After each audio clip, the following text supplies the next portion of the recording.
So I'm happy to see a lot of you are from very different locations, and being a geospatial webinar, I guess we are going to talk a lot about locations today. So why don't we start with how we're feeling? And I want all of you to answer with an emoticon on the chat. Right? How's the current mood of the class? Let's see. I mean, not really a class, but of this gathering.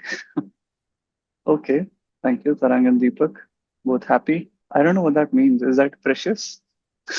Fantastic. So this seems like a very energetic set of audience, and I think we're going to have fun in this webinar. So, okay, Ronak is quite curious. Great. So let me start with sharing the slides, and please feel free at any point to interject something in the chat. Right? If you have any questions or if you think this is not really useful, please feel free to just put it up on the chat. So today's topic is geospatial AI, and the first question I have for you is, what do you understand when you hear the term geospatial? So what do you understand when you hear the term geospatial? Any quick comments? What do you think about it? Geographical data, Earth and beyond. Okay, hadn't thought of beyond, but today is mostly about the Earth. Any other inputs? Right. So geo, in a very general sense, just means that we're talking about one particular geographic location, right? And that's why I said it's great that we all of us know where we are from. And being situated in this 3D physical world, location is a very important attribute for everything that happens. So it's not just where you're sitting right now, it's also, it already defines how close you are to the sea. It also defines what your weather might be like. It could also define how quickly can you get to food resources or energy resources, right? So there is a lot of information that we naturally have when we are talking about geographical data. So today's talk is going to be about the artificial intelligence that powers a lot of the solutions that we already see, but also many of the solutions that are being created right now or that have just become possible to create in the last few years, right? So we'll start with the quiz. So first, I want you to answer which one. What do you think this one is? The leftmost image. I hope all of you are able to see my pointer. Yes, we can. Great. This is Eiffel Tower. So Harsha won this one. Anybody on the second one? Pyramids of Giza. Yes, Milind was first. And now the third one. Taj Mahal. Raghav was ahead of the game. Okay. White House. Good one, Milind. Now the difficult one. Can you guess which one this is? Yes, I know, but I can't answer. Yo. It is the Plaksha campus. Awesome. How do so many Awesome. people know that? Yeah, that's what I'm thinking. Fantastic. So, as you can see, right, so in these images, we can't just recognize the monuments. You could even see very small things like which boats are present, how many cars are parked here, what kind of AC is installed into this building, right? There is a lot of information that you can get through just geospatial data. We even know what the area of this particular house is, and we could even evaluate what the rough property value might be in this particular location, right? Similarly, pyramids of Giza, you're able to see how many tourists visit this place at this point of time. So there is a lot of information that can be revealed just by looking at these images. And if I told you that I have a picture of the front porch of your house every day for the last 3 years, you would be spooked a little, right? But that's exactly what satellites provide us. I can get a picture of any location on Earth from a satellite every day for the last 3 years because PlanetScope has now launched satellites which do everyday coverage of all parts of the world. Isn't that crazy? So if you had an opportunity to look at, some images out of this geospatial data, what are the images that you would like to look at? Please type your responses in the chat box. What's happening in the White House? Okay. Villain seems to have a special affection for the White House. The presidential election going on now. Right. Area 51. Okay, Ronak. Right. So as you can imagine, there are applications in many of these things. You can use it for defense purposes. You can use it for analytics of various kinds, like tourism, for example, infrastructure planning, and all of these things. So, what kind of intelligence have people already exploited a lot, right? So, and these are just some things that we saw visually, right? But satellites have superpowers. So it's like Superman on a satellite. So not only can they fly in space, but they can see everywhere on Earth, and they can even see through clouds. Can somebody tell me how could they see through the clouds? Any guesses? Infrared still doesn't pass through the clouds. So it is actually radio frequencies that pass through the clouds. So the radar band is able to pass through the clouds, and we've put radars on satellites so that they can even see through them. And we put different frequencies of these radio waves. So some of these frequencies even detect things underground. For example, there is a company which actually detects underground leakages using just satellite images, right? So satellites literally have superpowers. It is basically up to us. What kind of things can we get out of these satellites and use it into our systems? So the algorithms that look at these images have become really strong over the past few years, right? So with the rise of AI, we now have large language models. I'm sure all of you have used ChatGPT. So now you can really ask questions about the world and even contextualize them into different types of locations, cultures, etc., to ask very complex questions or extract various types of information from the satellite images. So from these satellite images, now what are the kind of applications that might be useful in the current context? So first of all, there are many types of satellites, right? So if you look at this particular video, can you also hear the sound? No, no. No? Okay. Well, I don't think the sound is important, but I'll just leave the animation there. So these are the satellites that have been launched over the past few years. And because of the reusable rockets that SpaceX has, these are all the Starlink satellites. And you can see how many of them are there now, just in the low Earth orbit. There are more of them in medium Earth orbit as well as geostationary satellites, which look at one particular area 24/7, right? But these low Earth orbit satellites are able to cover almost every point on Earth with reasonable response times. So you can even send a signal up in the satellite network, and you can get a response within a few milliseconds, which is able to give you 800 Mbps of download speeds from the satellite network. So these satellites are collecting all sorts of information on Earth as well. They not just collect visible light images, they also collect radar images. They also collect what is known as L-band images. L-band images are the ones which detect things underground. So how do we use all of this information in order to make things more efficient, more environment friendly on the Earth? And that's going to be the theme of today's discussion. So some of the common applications which people have already become very familiar with have been publicized a lot by Google. So you can do things like navigating routes. You can track different types of places within the map. So you can imagine that before digital maps existed, a lot of this was actually paper maps, right? So you could not just open something on your phone and look at what the map is. So now with these digital presence everywhere, now there are, both Google Maps, but also OpenStreet Maps, etc., which map out a lot of this information in a geospatial manner so that anybody who wants to go from one particular location to the other, or look at what are the kind of restaurants present in from one location to the other, is able to leverage that information easily. So all of this information, biased or sort of contextualized with the information that we give them, is able to throw out a lot more information which is useful for us, right? If you are hungry, you can find a restaurant. If your vehicle is running out of charge, you can do vehicle recharges. If you're just looking for something to be delivered, you can also map out from addresses to the lat long of that particular address. So doing all of this helps us in many, many ways on the earth, right? And we want to see what new kind of information also can be expressed out of this. So tracing supply chains is another application where this has been used since a long time. So you can imagine that one laptop that you buy off the market is actually being sourced.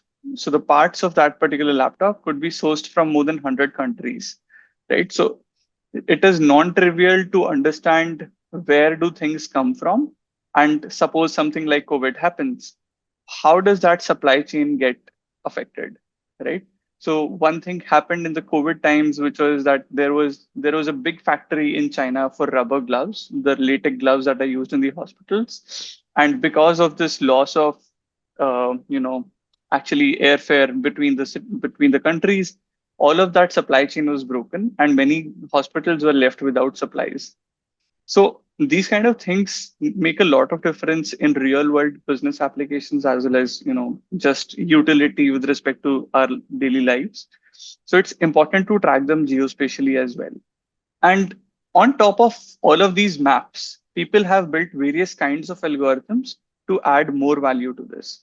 So the different types of algorithms include things like weather forecasts. You can do route planning depending on where traffic is, where different types of hazards might happen, tracking shipments, managing inventories. Right? All of these are now computer science algorithms that add value on top of this map so that you are able to get richer and richer information out of this data. Yeah. So this is one example of the APIs that Google offers. How many of us know what APIs are? Just say a yes on the chat box. Okay. Maybe say a no as well because I wouldn't know. Okay. So APIs are basically uh, things that you can call. Think of them as functions that give you information about a certain thing, right? So Google released all of these APIs, which now many people use in their software, for example, apps or web apps, websites, to provide different kinds of information to their users. Right. So Google releases APIs for images of different places, for roads near a certain coordinate, routes from one place to the another, optimal routes with respect to presence of traffic, etc. What are the nearby places? What is the nearest hospital? What is the nearest restaurant? Right? All of this information is being provided as a value-added service by Google. So they obviously had to build up a lot of database before they could get to this particular point. And recently, they've also launched, things like pollen or air quality or solar energy potential of a particular roof. So all of these services are also being done through satellite imagery or street view imagery of different types, right? And based on this information, now many businesses are using this information for various kinds of things. And that because mostly businesses use it, that is why we don't hear a lot about geospatial AI. Right. Another example from India is the Map My India Mobility Suite.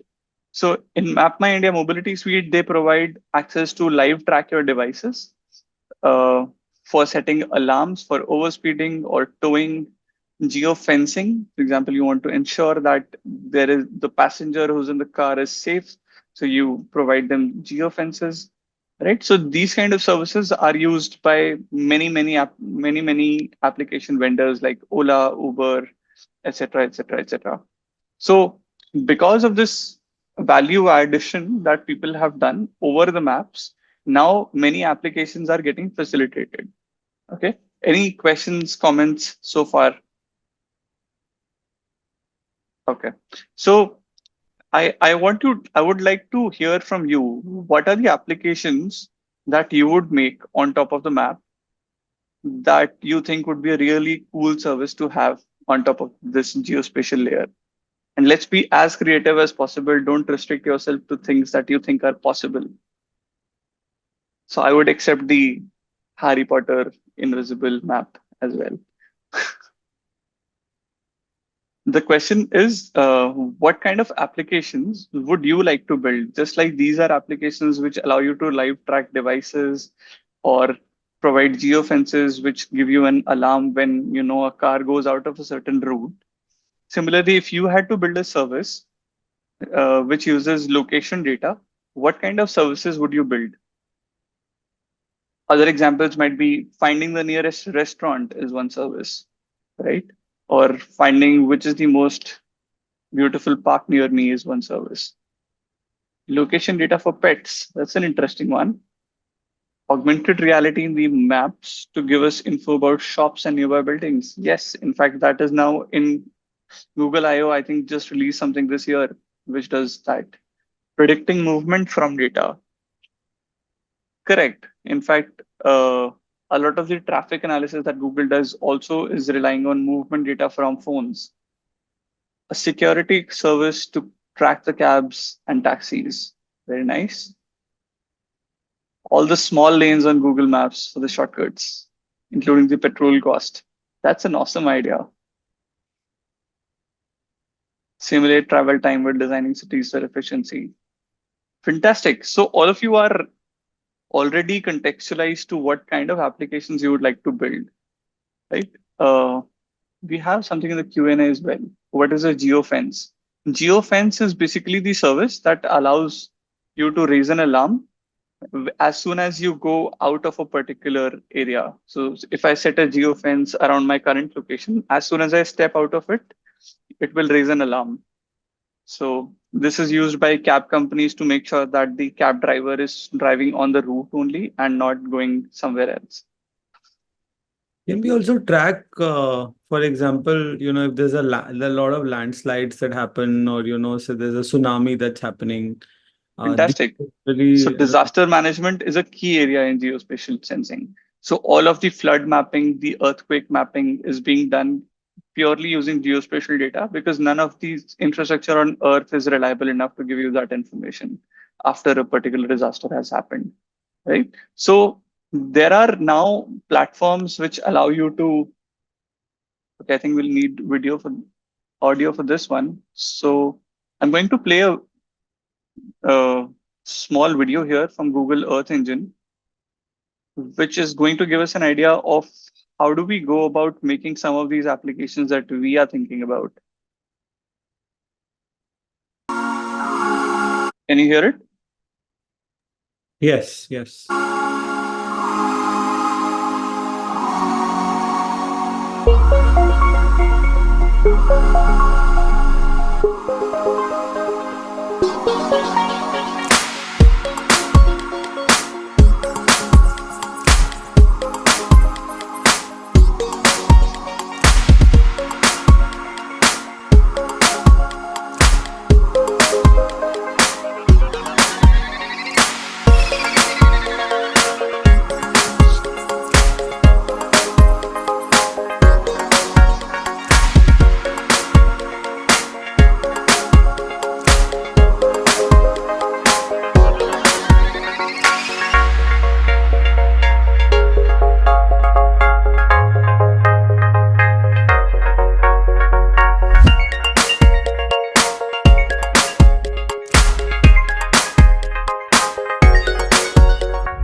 Right. So as you saw, Google actually has a platform called the Earth Engine, where they have petabytes of satellite imagery freely available for many of the people to use.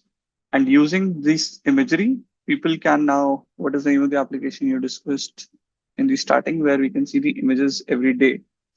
Oh, uh, I'll come back to this question. So basically, the Earth Engine allows you to write smaller algorithms, test them in smaller areas, but then immediately allow that algorithm to be used all over the world using whatever data is present on the Earth Engine. Right. So you can create new applications for your own data and then make them available freely as an Earth Engine app. So the alternate, of course, is that you go hardcore and you write everything from scratch. So even for that, you don't have to start from scratch itself. There are many open source uh, softwares that are available for database management, servers for rendering different types of maps, and The landscape that you see here, this is by spatial stack.ai, a guy named Matt Forrest. You can follow him in all these places, and he's actually mapped out many of the different types of businesses that already use this kind of data, right? And as you can see, these are in many different range of businesses, domains, and so on. So today I'm going to share an example of some of the things that we do here at Plaksha and some of the applications that we are also talking about enabling. So typically you say that images speak 1,000 words, but I think satellite images speak at least 1,000,000 words, because they're not only talking about what particular thing you see in the image, but it's also a history of that place. It's also a culture of that place. You can easily guess that this is kind of an agricultural area, a rural area. This is a building that was constructed many years in progress, and this is image of a lake which has turned greener over the cities, over the years. So when you look at a satellite image, you're able to get a lot of information which even natural images are not able to give you, and you can extract a lot of this information from the images for various kinds of application. So I'm going to talk about two areas of work which my computer vision lab does at Plaksha University. The first area that I'm going to talk about is the urban heat island area.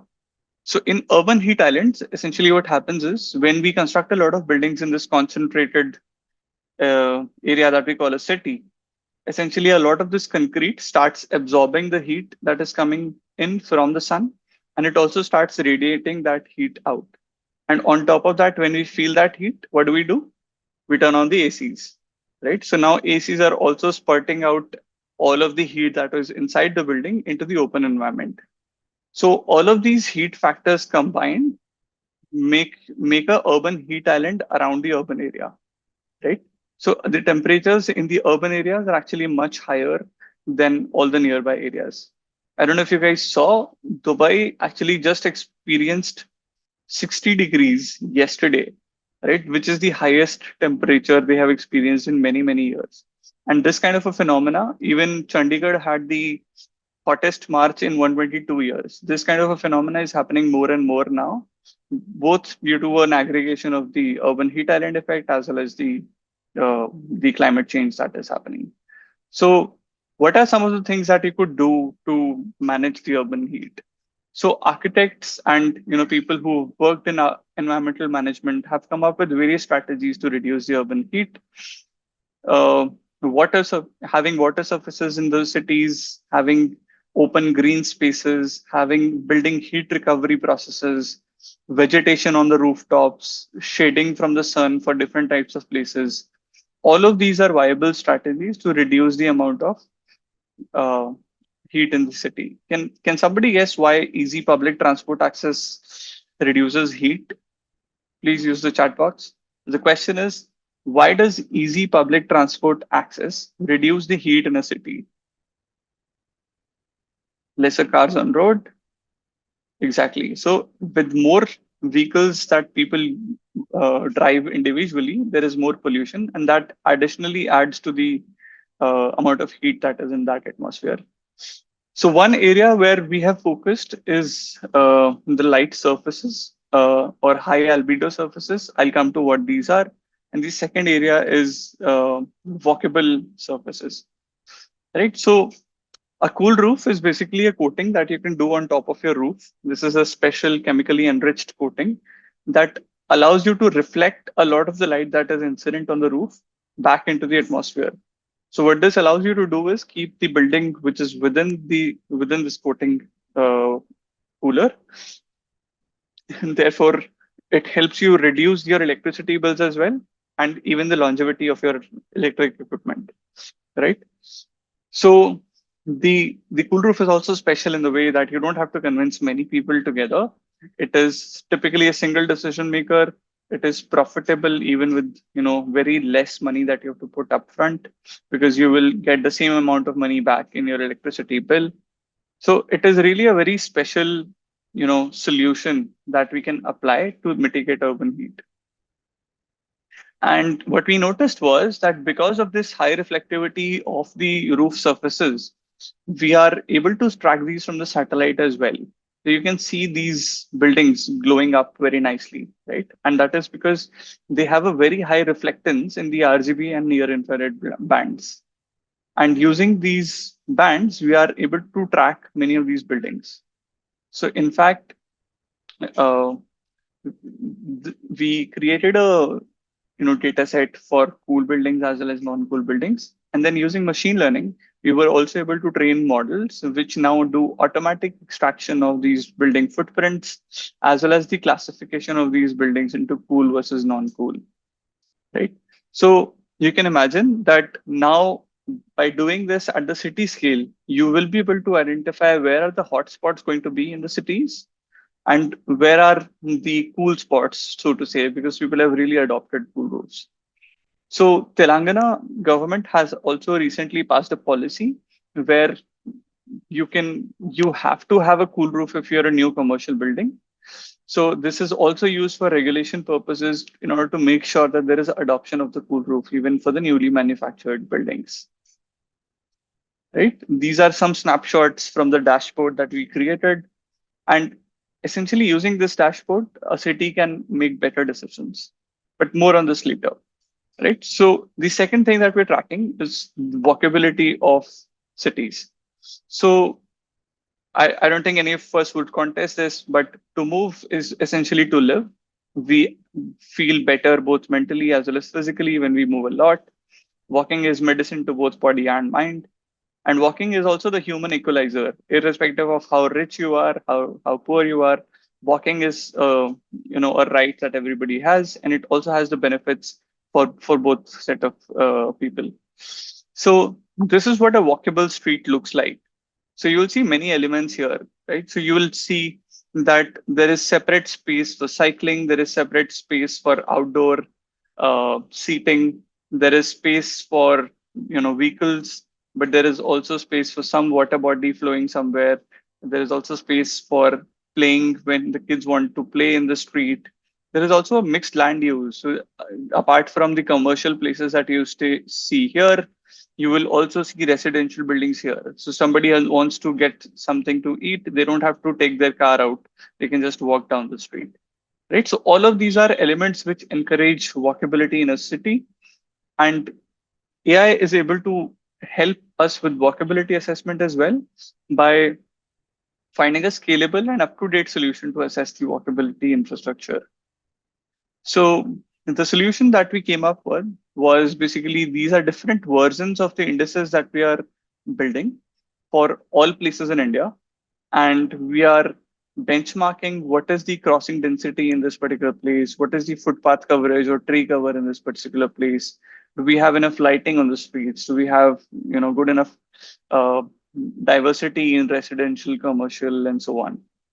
Right. So using satellite imagery as well as street view imagery, we are now extracting information from these images and putting them on the maps for everybody to see so that they can make better decisions about where to walk from or what properties to buy and things like that.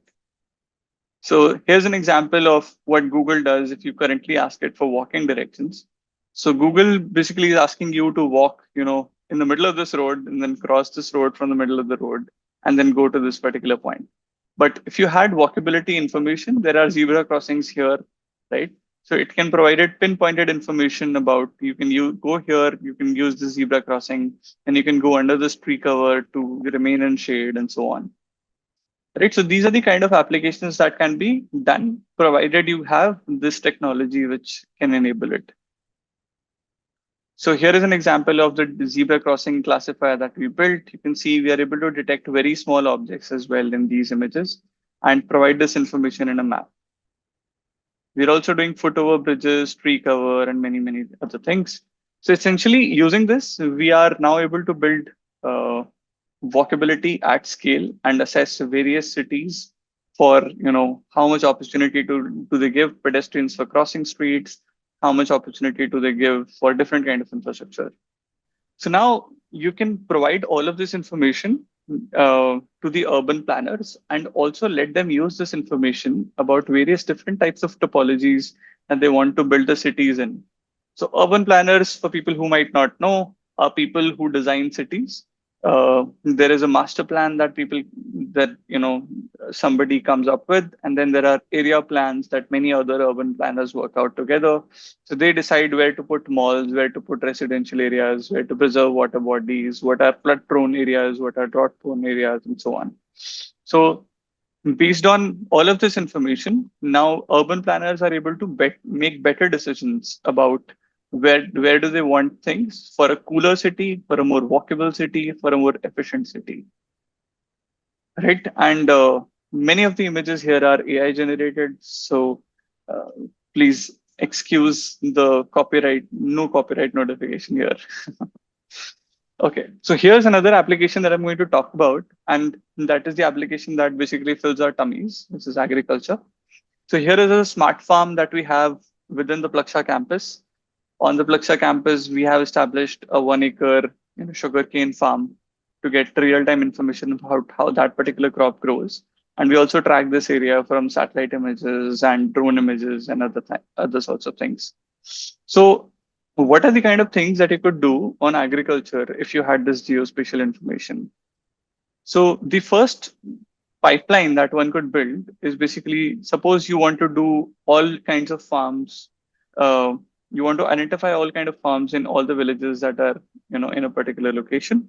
Then you can just go to that village. From the image itself, you're able to identify what are the different type of things that are growing here, and where exactly is the bounding box where they're growing, right?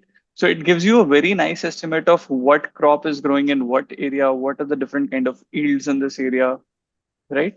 And the next step in the pipeline is crop classification. Using this boundary of the farm, you are now able to classify whether the thing that is growing here is a sugarcane or a wheat or a maize or something else, right?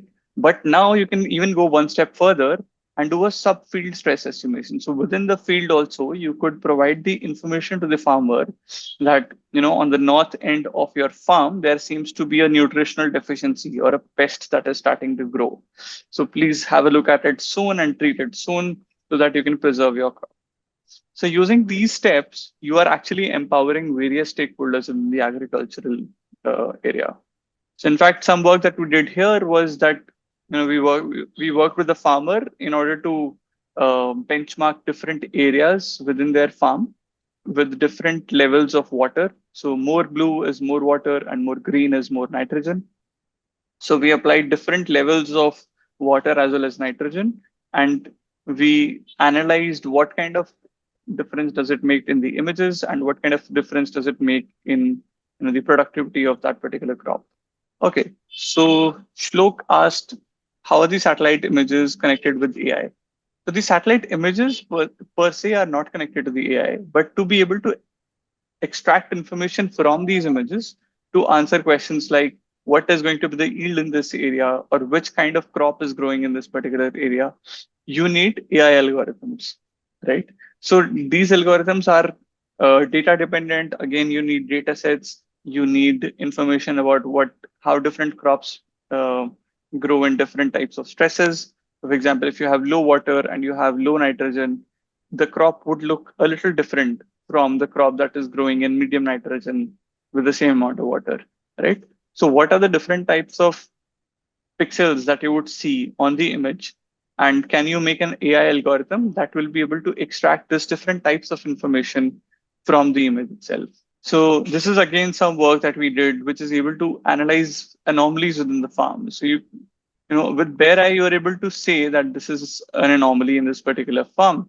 But if we can make automated algorithms, the AI algorithms that can automatically detect anomalies, you can prevent a lot of the loss that typically farmers go through because they are not able to catch anomalies in time. And remember that we can also catch anomalies in the things that human eyes cannot see. So it's not always the visible artifacts that are visible from the space, but also things like soil moisture, also things like uh, organic content of that particular area, and so on. So yeah, these are some other examples of the anomaly detections. And another thing that you could track using satellites is also lakes and water bodies. Right? So essentially for agriculture, you want to track soil, you want to track crop, you also want to track water bodies. These are primarily the three, and apart from the weather, which affect a lot how the crop grows in that particular area. So again, also building AI algorithms that can not only tell you what are the exact areas of the lake, but also dive into what is the quality of water that is present in this. So you are able to see things about quality of the water from satellite images because certain bands, for example, the radar band interacts differently with something which is, highly ionized versus something which is not very ionized. So these signatures are now visible into satellite images, and we can build AI algorithms that can use these signatures to then quantify whether this is, heavy water, saline water, or some other type of water. Okay.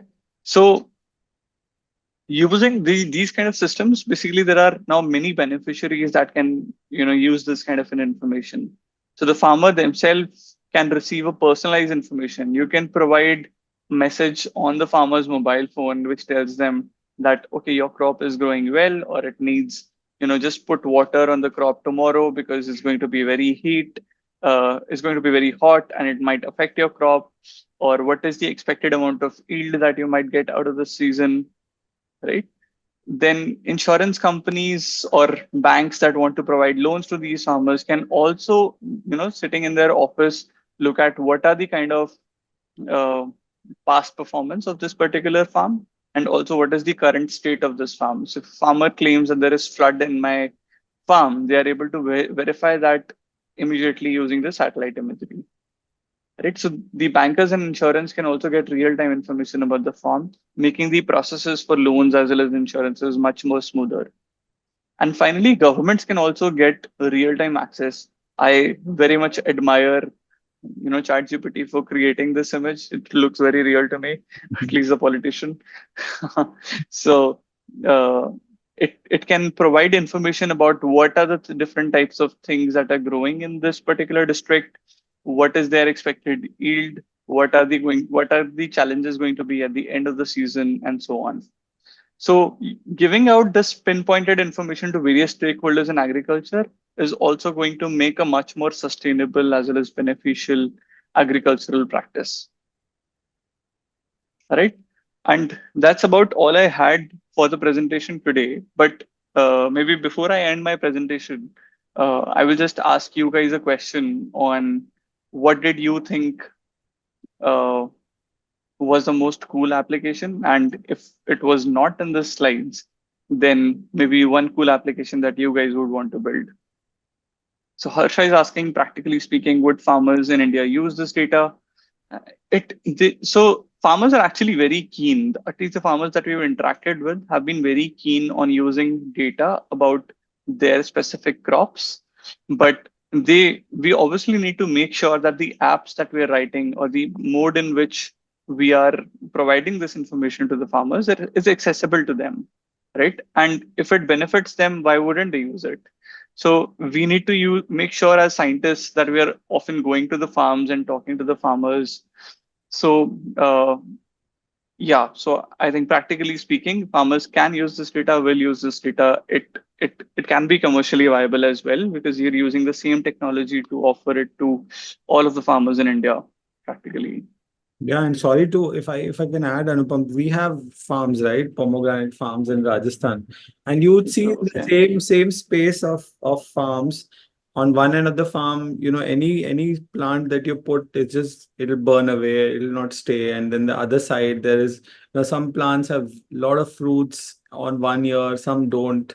So I think absolutely. I mean, my father and my family, if they were to get a simple way to access this information, which doesn't make it complicated and give them solutions, and it's not very expensive to sort of implement.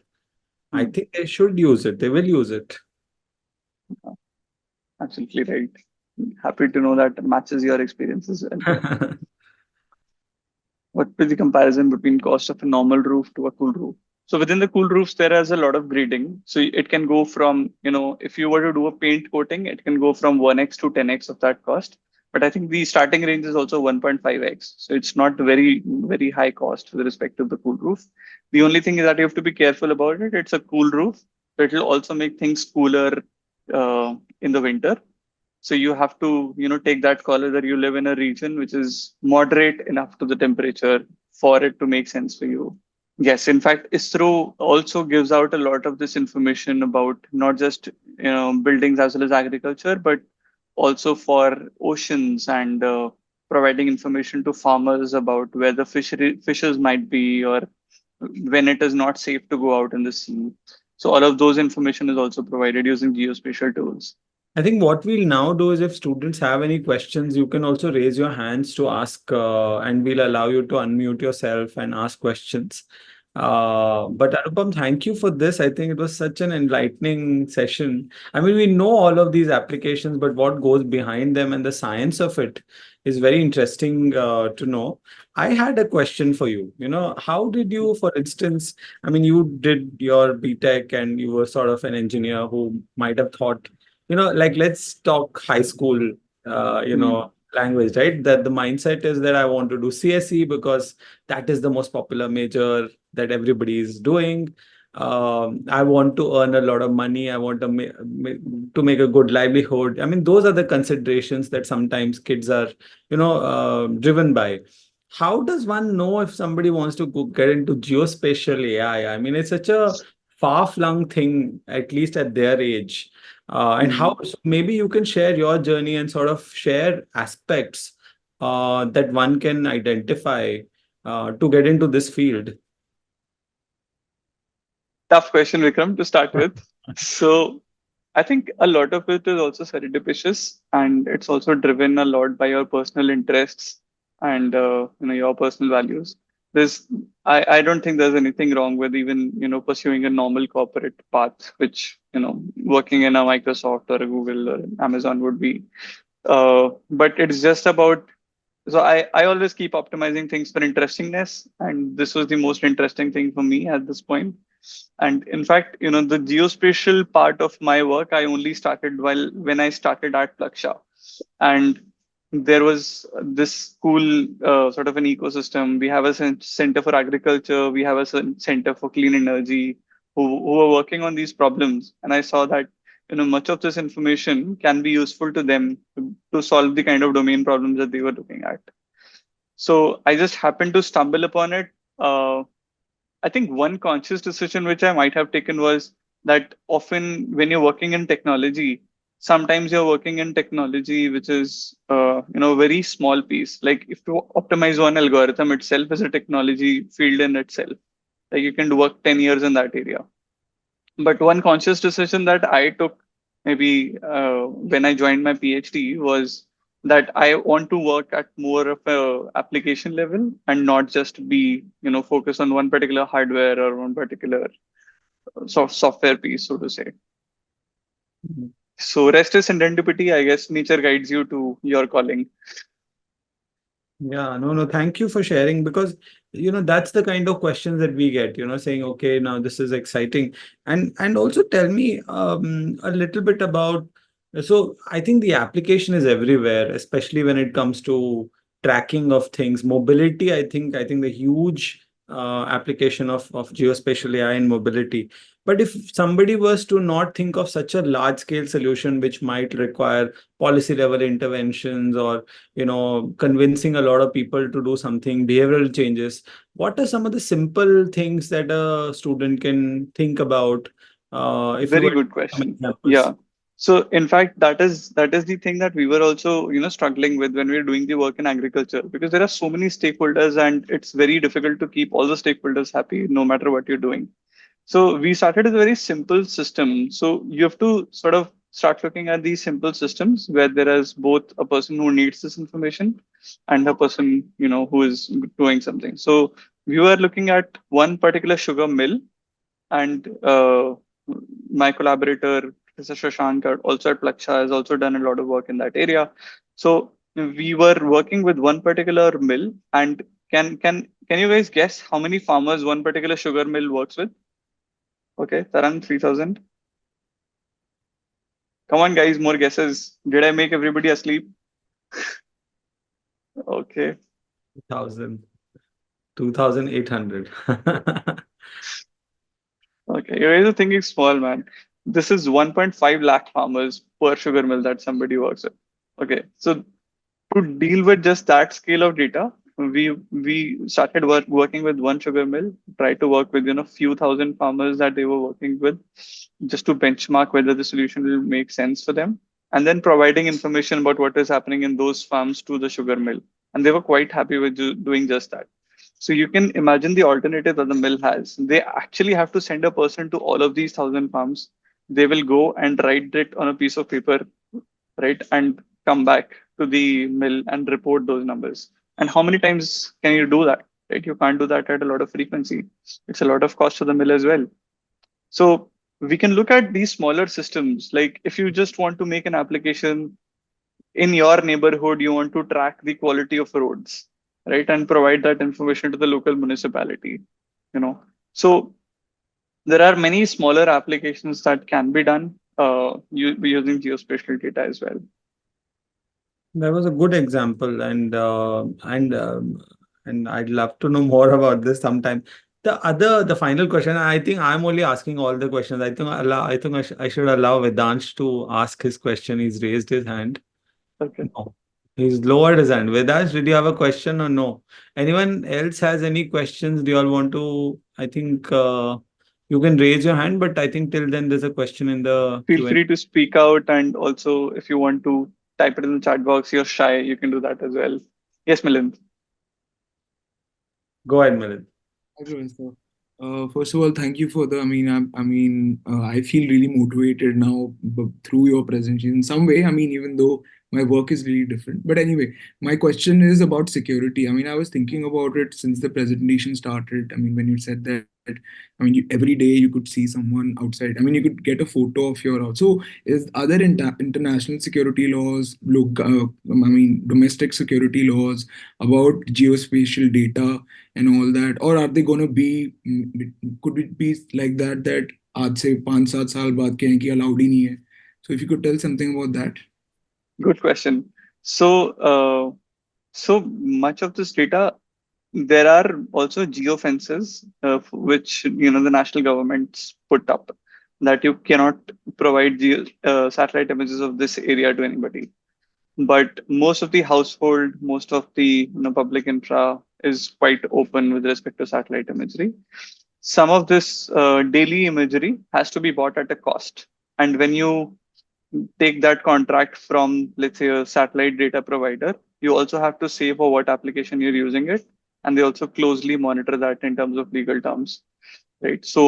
You, so there are regulations which have been put in place to make sure that security is viable. But that's also the reason you would see that many countries want to launch their own satellites, because often if you have a US satellite and there is an India-Pakistan war, they would not give you data for the border areas, but India would want to see the border area images. And therefore, India wants to have their own high resolution satellite, which could monitor those areas as well. But Okay, got. practically for money, anyone can buy it. With money, anybody can buy. You have to provide, you know, legal measures, etc. But even with money, you cannot buy things that are nationally geofenced. So, So there are rules and policies already in place, but they're still, evolving. That's how it's happening. correct. All of law is evolving, I guess.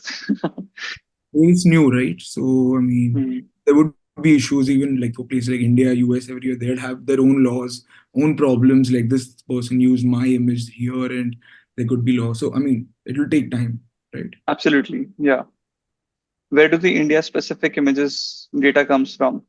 So, India specific data, there is a lot of private data that ISRO also has based on their satellites, but there is a lot of data that is also freely available to everybody. So, Sentinel-2, the satellite example that you saw on Google Earth Engine, you can go today and download your neighborhood. I mean, so it's really open. Any other questions, anyone, before we close? I think Shloka has a question. Sorry, Shlok. Can the application be used in a wrong way? As you told, the person can call farmers and can tell that they should water the crop tomorrow as there would be more heat, but this could be misled by a person telling wrong information. Yes. So look, very good question, right? So this is where the responsibility comes on the scientists. So if you're a scientist, you cannot deploy solutions which you're not sure about, right? So there has to be a lot of groundwork that has to go in before you release an algorithm that is actually telling a farmer that you should not do this or do this. So this is why, even though we might have algorithms today which can do some of this prediction, we haven't deployed it. And the reason is simple, that you don't want harm to come, you don't want liability to come uh, on the algorithms themselves. So you want to make sure that these are tested at scale with enough, guardrails around it. And it's the same concern that people have about LLMs today, that it can misguide people into things. I think it even had earlier cases where it gave potentially harmful information about things to a certain person. So those are open areas of using, ethical questions about using AI in various domains. There's another question in BTech colleges, is AI courses available? Yes, we do have many courses in AI, not just one. So uh, I think right from machine learning, deep learning, then search methods in AI, there are at least 5 courses in AI, I guess, which deal with different types of questions in AI. So that brings me to the last question, actually, Anupam. Tell us a little bit about, because I think all of these are enthusiasts of students who are interested in technology and cutting edge tech. So tell us a little bit about the CSAI major at Plaksha. Sort of how have we thought about the major? What are the pathways that students can look at after Mhm. doing a major like this? Mhm. So I'll give you my personal view on this. It's not really, the institutional view, but personally, I think of CS as, a bridge of information between different types of people. So Uber is an aggregator for somebody who needs a cab and somebody who's driving a cab, right? There are many different applications for computer science which are similar in nature, right? And the way we have designed the CSAI program is that right in the first year, you get a very good sense of what are the basic foundations do you need to make such applications. And as you go into years, you learn more and more techniques that can enrich data in many different ways, and also prototype them for the users. So the way Plaksha curriculum is different from a typical CS curriculum also is that right from the very first year, we are also telling you to go out in the society and talk to people as to how would the technology actually be relevant for them. And when you go out with that kind of a mindset, then you automatically start thinking about how to use computer science for an application, right? So I personally also have a very biased view towards applied work. So I do a lot of applied research as well. My A lot of work is also posed so that it could go out into the real world. So that is also a bias which I think our curriculum also has. We will often have huge project components in the class. My machine learning course last time had 40% of a project curriculum, right? So where people did something from scratch. So those are the kind of things that we're bringing into the CSAI curriculum at Plaksha, which are very hard to do in traditional settings. Thank you, Anupam, and thank you all for joining us. We will sort of, I think Milind has shared a form already. Everyone is sort of requested to use that link, quickly copy paste it, and share your feedback. We will also share the feedback form on email with all of you. But thank you for doing this, Anupam, and spending time with us. This has really been helpful, to me, and I'm sure to all the audience. My Uh, pleasure. Yeah, such an energetic audience. I think we can have a final emotic one. Absolutely. I think you should share. Thank you, Sindhu. Thank you. And I think for all the students, if you needed more information about Plaksha, about programs, how to apply, I think all those are different sessions that we will do. And Anupam was very kind enough to share his email ID also on the last slide. So if anybody wanted to reach out to him, ask him any more questions, please feel free to do that and have a very good evening. Thank you.